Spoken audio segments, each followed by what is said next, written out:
High class. I'm Queen Elizabeth. I'm Gandhi. We'll be teaching you about British occupation of India. Before all of this even happened, the Mughal Empire was weakening. Indian states took advantage of this, claiming independence.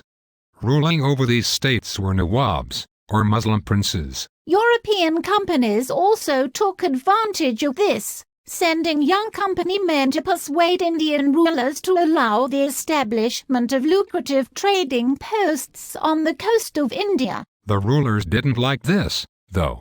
So they trained Indian troops, known as sepoys.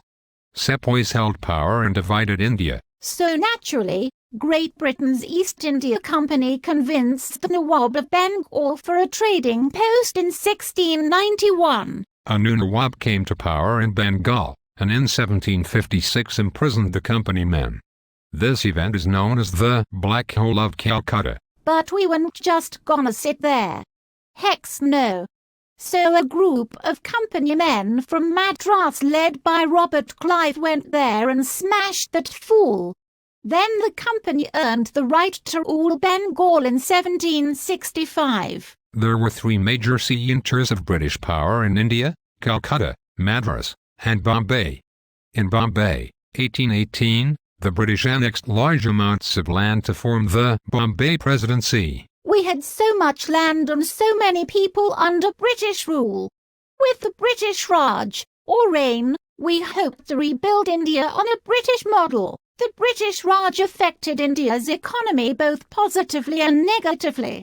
For example, while it created more jobs, it also rendered the Indian textile industry obsolete due to cheap cotton goods from industrial mills. These economic changes caused disruption. And as we all know, disruption leads to uneasiness, which leads to uprisings. The British handled these quite easily because they were isolated. But there was a bigger problem. They sepoys in the East India Company were armed with modern weapons and were very disciplined. This made them dangerous, and the company feared rebellion. The Indian soldiers were indeed angry.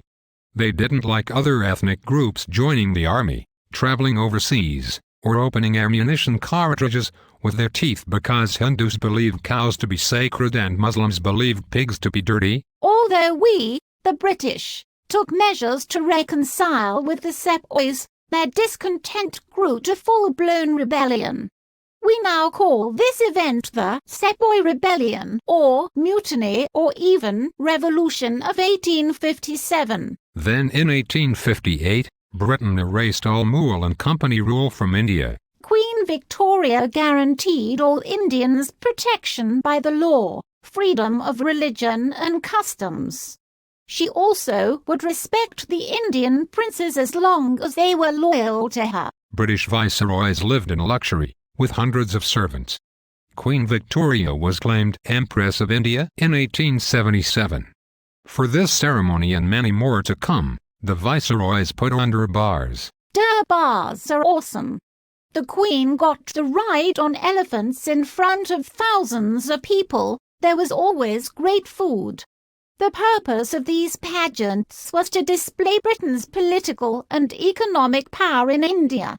I'd say it worked. Pretty soon, the Indian civil service, a powerful bureaucracy, was born. Members of this service heard lawsuits and complaints, and carried out action. How did one go about getting into this elite group? Well, there were open exams that anyone could take. But in reality, the system was tailored to only accept British men. Another very important aspect of British India was the technology that diffused to India. Most importantly, railroads and telegraphs. These railroads created many jobs and also allowed people to travel to their destinations faster. All that was splendid, but there was a bad thing about railroads. With so many people moving into cities, cholera spread. Indians called this disease calamari and believed it to be a divine punishment for submitting to British rule. But cholera took a heavy toll on British people also. To counteract this disease, new sewerage systems and filtered water supplies were installed. This reduced deaths. many individuals began to promote nationalism. One of these individuals was a Western-educated Bengali of a Brahmin family named Ramamohan Roy.